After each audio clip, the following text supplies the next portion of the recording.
Bienvenue mesdames et messieurs, merci encore Nandenge, tout le monde a bien toujours dans les quatre à Masolo et Mboka et vraiment Lelo, nous allons s'intéresser à ce qui concerne polémique autour de la campagne où à Cannes 2019 en Égypte. Lelo ça crée débat au niveau de la toile, au niveau des Congolais. Certaines opinions parlent déjà, parce qu'on envisageait déjà que la rectification soit même quand on changeait vraiment équipe nationale, voilà, moi polémique. Les autres, non, faut au départ, faut chasser Ibenge qui est au centre. L'équipe Saliba est démontré. Insuffisance Nango, c'est par rapport surtout il y a sélection et équipe nationale où nous avons constaté aussi, il y a des joueurs qui ne jouent pas. Mais Bazara qui sélectionne une équipe nationale et voilà, tout Megato solo la yango, Bamsou Balobi faut départ à Constant Omar, est-ce que Constant Omar est vraiment il faut aller pour équiper Matato, il faut changer Bangonion sur équipe et voilà. Nous allons essayer de décortiquer, de décrypter l'actualité. Il y a foot, surtout équipe nationale avec aujourd'hui Trozena casquette, il y a agent, il y a FIFA, Moutaï Makambaba, diaspora congolais combattant, il y a IDPS Oyo, Tromégato décrépité na tout capé makanisina par rapport au nous sur Koloba concernant l'équipe nationale qui a fait des sorties 0 points. Donc voilà moi trop. On espère Bamsou Balobi surtout troisième match surtout Betiango surtout gagner yango Toriko bako retirer biso bako récupérer biso na net meilleur perdant. Est-ce que l'équipe nationale na kotala osatir oza na équipe nationale est-ce que nous serons capables ya ko gagner Zimbabwe? Nous sommes avec Babi Nini Tokokoma, Babi combien de bifo marqué pour récupérer biso, meilleur perdant. Est-ce qu'il y a facilité, il y a possibilité de gagner match en 300 plus tarder. Bonjour maître Didier Kankou. Oui, bonjour. Voilà alors maître Didier Kankou, le lot nazu en tant que nazu d'abord na casquette c'est liboso en tant que agent ya FIFA aux un monde sportif polémique autour il y a équipe nationale, la Léopard, Basali des sorties et 0 bi. Tout le monde va jouer premier match et ils ont échoué. Donc, Polaki, Congolais, pardon. Et croyant peut-être que deuxième sortie, ils pouvaient faire.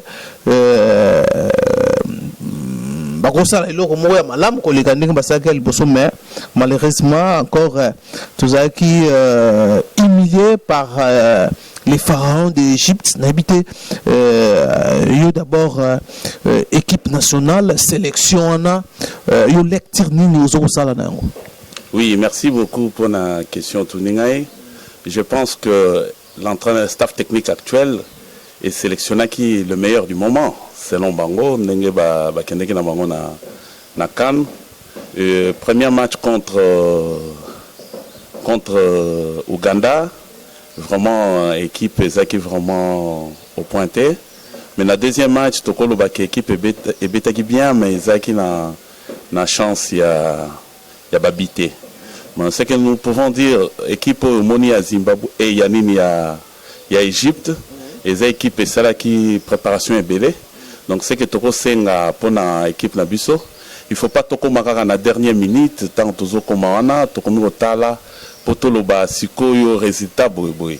Ce qui est important dans Mboka Nabiso, nous devons prévoir. Donc il faut que préparer équipe avant qu'on soit moyen pour que l'équipe se prépare bien. Je pense que dans l'équipe nationale il y a Congo, ils ont un talent ébélé, ndengenga na lobango kaka Congo ezali lokola Brésil parce que sur Otali na Congo partout au recours à terrain en football et il y a beaucoup de talent. Donc la sélection, il y a des joueurs, ceux qui ont eu préparation à bien et organisation, tout le monde a résultat bien. Pour le moment, tout ça, comment espérer, comment ça, nettement tombola mon boué, que ce soit gagné, tout se qualifier. Mais il faut se dire aussi que Zimbabwe et les équipes moto affronta qui bango va gagner biso aller comme retour. Donc ceux qui chancent côté na biso to ko gagner mais sur papier boyé nandenge tozo beta, je pense que il faut tout ça là tout pour tout bando préparer l'équipe na biso à temps. Donc tout non espoir exact dans le au satire équipe ndenge battant de jeu na bango, est-ce que tu peux espérer que non troisième match Léopard peut faire mieux va récupérer biso parmi les meilleurs perdants, est-ce qu'il y a possibilité là? Moi je pense que Léopard so totali ndenge betaki par rapport à Ouganda na Égypte, Léopard et ça qui est betaki bien na match à Égypte. Mais sur le terrain, aux hormones l'équipe est vraiment préparée. Ils ont qui temps il y a l'efficacité surtout. Donc efficacité, mais ils ont qui pour vraiment préparation mingité parce qu'il faut pas tous la caca na dernier moment que toquer Marbella, toquer qu'on préparer l'équipe na Marbella. Je pense il faut tous temps avant tout préparer l'équipe et toujours le bela caca équipe A, mais pour tout ça la bouée, il faut tout préparer l'équipe B, C. L'équipe de jeunes aussi, de façon que, parce que, vous voyez que football, il y a tant dans la Coupe d'Afrique, ceux qui football n'a pas ont marché, et puis ça a essengopé pour Mboka Mobimba. Je vois que jour où l'Égypte est au bêta, et Mboka Mobimba, nous devons nous prendre en charge, comme mon leader le disait. Voilà. Alors, par rapport à les enjeux, il y a Léopard, est-ce que tout ça, la restructuration de l'équipe nationale, est-ce que dans le moment où il faut restructuration, ça automatiquement ou comment donc par rapport à rendement de l'équipe nationale? Joueur ou staff technique? Donc, on a posé aux questions. Mais moi, je pense que Bamboko ya poto, je pense que Benga a déjà fait son temps. À Salitan Naye, à l'Axi Talan Naye ou à Zakinango. Et pour le moment, ils ont même na Bamboka net ba François, au moment qu'il met Jacquier avec même champion du monde. Mais après un moment, tant qu'on que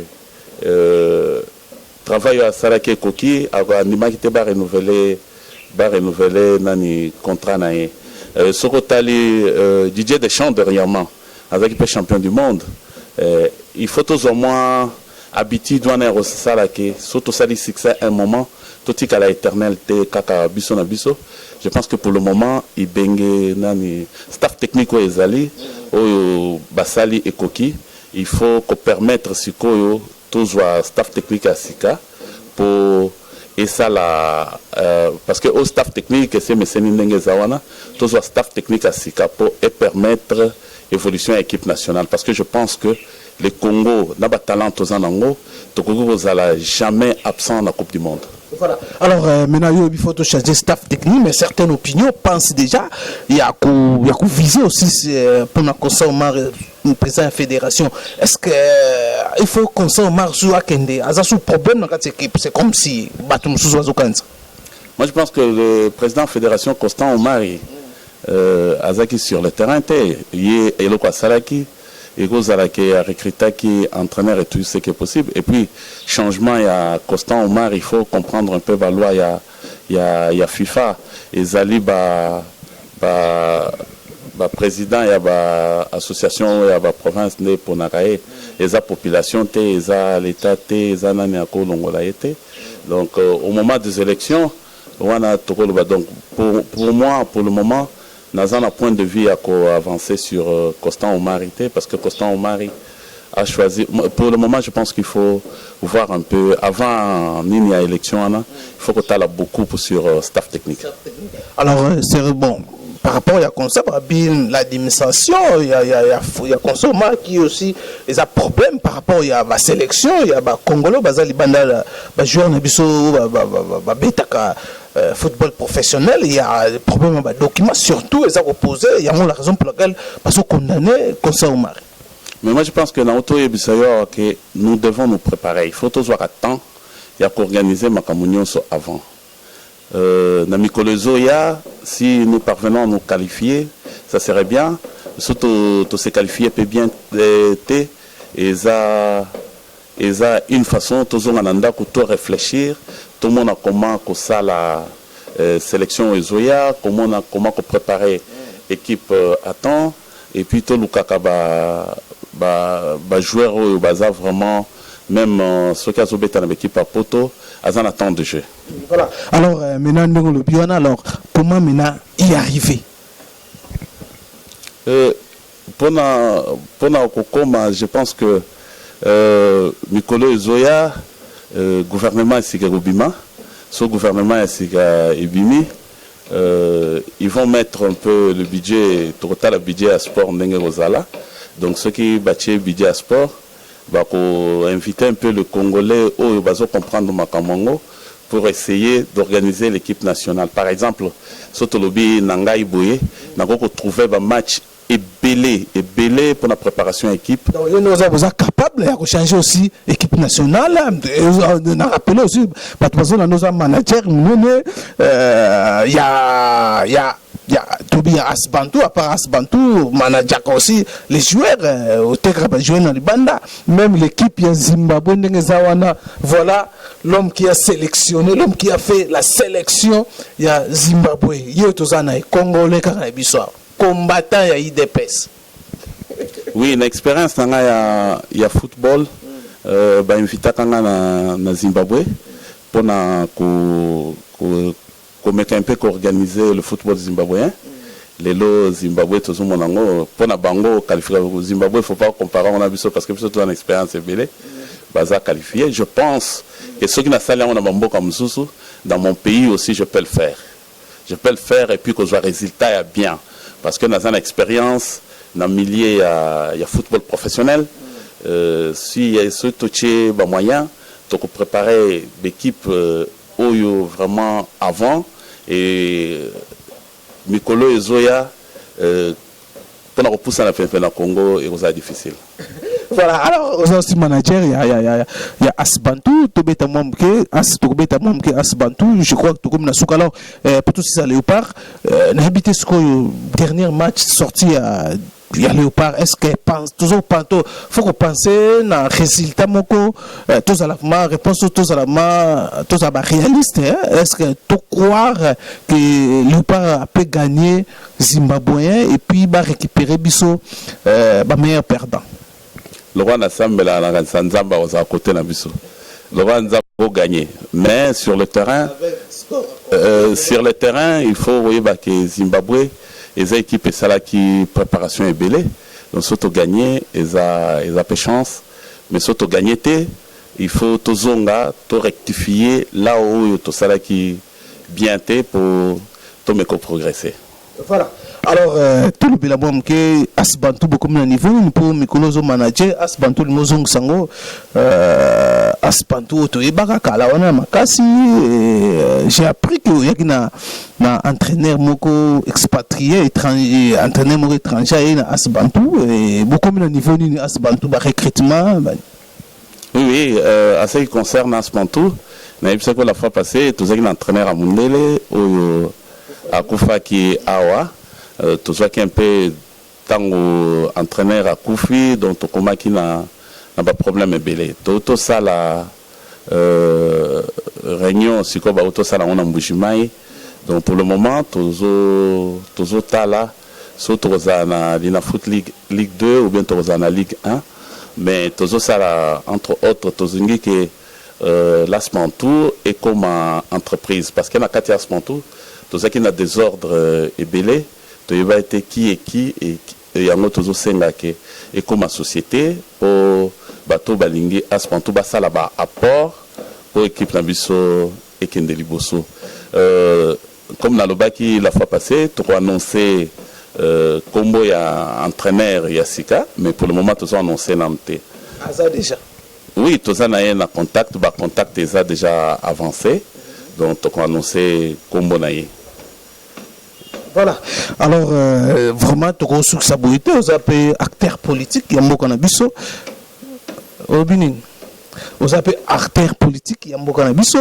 Par rapport aux enjeux, tu as vu qu'il fête l'indépendance déjà, dans des jours, on va toujours fêter, toujours célébrer. C'est mon 9e anniversaire, il y a l'indépendance, il y a un mot qu'on a biso, il y a qui prévu que marche et pardon défilé à militaire ça il y a défilé ça annulé méditation na ba congolais ba méditer Congo na bandako mais tout moni bandeko ya lamuka kuna bango balobi faut ba marcher dans les cas tu as toujours à revendiquer vérité des urnes na éviter bino ba combattant bino bato ya IDPS bato ya cash démarche na bango bozomona ndenge pour parce que nous avons toujours quand même ba réaction bato mususu bazoko critiquer démarche na bango boboyi bango ba marcher mais nous sommes dans la démocratie vous prenez toujours l'état des droits nous fois à la libre est-ce que pourquoi bozolinga bo empêcher marche wana et salamate le 30 juin pour qui aussi l'information que tout le gouverneur a beau prendre acte dans la lettre il y a information pour la marche il y a le 30 juin il y a coalition Lamuka. Merci beaucoup pour la question. À ce qui concerne Makamoya le 30 juin, d'abord ils ont fait Yamounene cette année parce que c'est la première fois le Congo est sali alternance démocratique. Ancien président Azaka Namboka et nouveau président Azali, je pense qu'il faisait la fête Yamounene. C'était d'abord rêve Oyo, leader d'un but sur l'indépendance. Là, je cite le papa Joseph Kasavubu, comment on appelle, Patrice Lumumba, Albert Kalonji et tous les autres.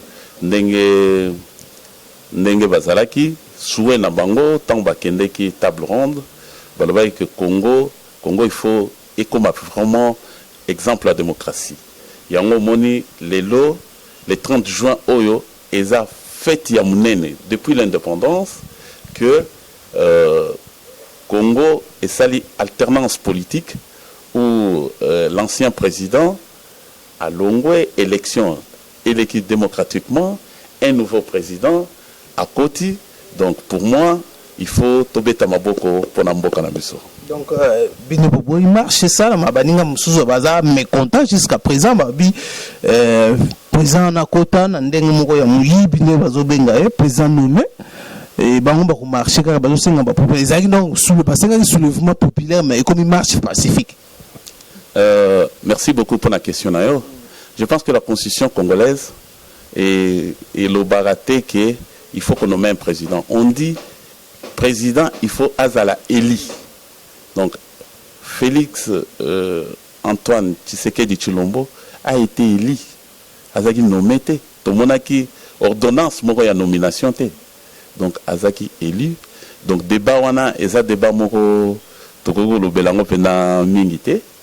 Donc le président Azaeli, pour le moment, Tozana fête ya munene, alternance politique, première fois dans Mboka na biso, tomoni masasi l'élité, nini et salamité, bah élire président, constitutionnel est confirmé, et le président est là, voilà. Voilà, alors, et là maintenant, bande ko va marcher. Et ça, les 30 marcher. On dit que le 30 juin, le 30 juin, ils ont fête, il y a indépendance. Fête, il y a indépendance, sur ça la fête, Batuba Binaka, Batuba Sepelaka, pour Makambu Mokoboy. Ils ont raté ça la fête, au Bibi Livado, Vado Tambol. Ils ont raté. Basé là, au moment où Barosenga Makamna, mais ils ont la fête. Voilà, mesdames et messieurs, nous sommes à la fin. Entretien de Zalaki Nango, maître Didier Kankou. Je vous rappelle déjà qu'il est avocat, économiste, combattant de l'IDPS, membre de l'IDPS.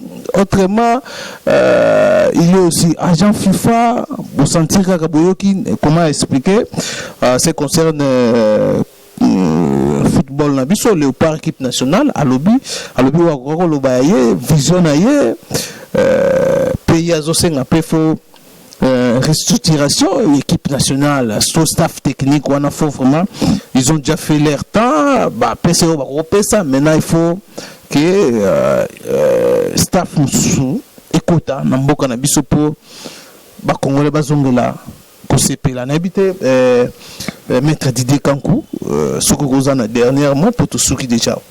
Mon dernier mot est Zalika que Bissonioso malgré oyo eleki na CAN tous à la race ma équipe nationale. Chef de l'État, chef de l'État, Maramba Luki.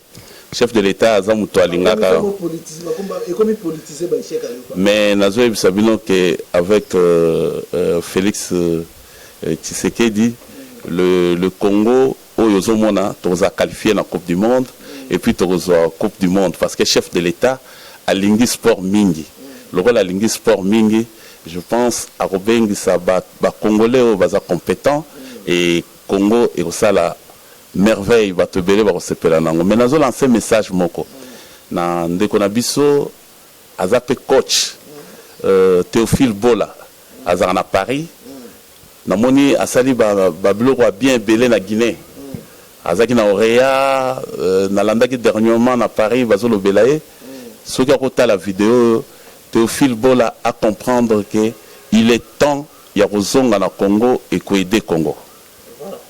Voilà. Aza coach ya Guinée.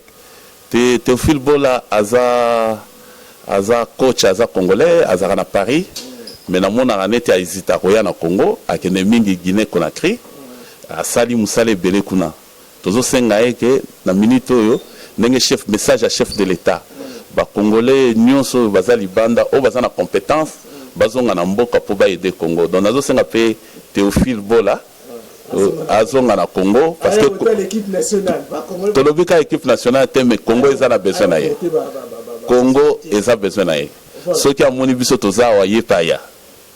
Merci. Merci mesdames et messieurs, ça n'est fini. Merci Nabino, merci na Piskaswanga qui était derrière la caméra. Merci aussi na Batunya Subosi Libakwa Kolanda Biso Tokutani Mbala Sima na numéro Mususu. Bye bye.